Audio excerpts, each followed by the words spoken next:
ফেসবুকে ads on reels চালু করলে আপনিও কিন্তু ফেসবুক থেকে টাকা ইনকাম করতে পারবেন। কিন্তু প্রশ্ন হচ্ছে এই অ্যাডস অন রিলস অপশনটুকু কিভাবে চালু করবেন।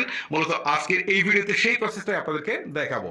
মূল ভিডিওতে যাওয়ার আগে আপনাদেরকে বলছি, যারা আমাকে কমপ্লেইন করেন যে এখন আর আমার ভিডিওগুলো আপনাদের কাছে আগের মতো পৌঁছায় না, তাদেরকে বলছি এই যে ভিডিও দেখার পর আপনারা লাইক কমেন্ট শেয়ার কোনো কিছুই করেন না, যার ফলে ফেসবুক বা ইউটিউবের রোবট মনে করে যে এই ভিডিওটা আপনাদের পছন্দ হয়নি, পরবর্তীতে আমরা ভিডিও আপলোড করলেও সেগুলো কিন্তু আপনাদের কাছে পৌঁছায় না। সো আমি আপনাকে রিকোয়েস্ট করব, পরবর্তীতে ভিডিওগুলো পেতে চাইলে অবশ্যই একটা লাইক, একটা কমেন্ট, একটা শেয়ার করে ভিডিওটা কন্টিনিউ করুন। দেখবেন এখন থেকে রেগুলার আমার ভিডিওগুলো আপনাদের কাছে পৌঁছাবে। ওকে, চলুন এবার মূল টপিক নিয়ে আলোচনা করা যাক, কিভাবে আপনার ফেসবুকে অ্যাডস অন রিলস চালু করবেন সেটা দেখায়। প্রথমে আপনি চলে যাবেন ফেসবুকের অ্যাপে আসার পর থ্রি লাইন্স থাকবে অথবা প্রোফাইলের আইকন থাকবে অথবা প্রোফাইল পিকচার থাকবে, এখানে ক্লিক করবেন। ক্লিক করার পর নাম প্লাস প্রোফাইল পিকচার এটার উপর একটা ক্লিক করবেন। ক্লিক করার পর আপনাকে প্রফেশনাল মোডটা অন করে দিতে হবে। অন করার জন্য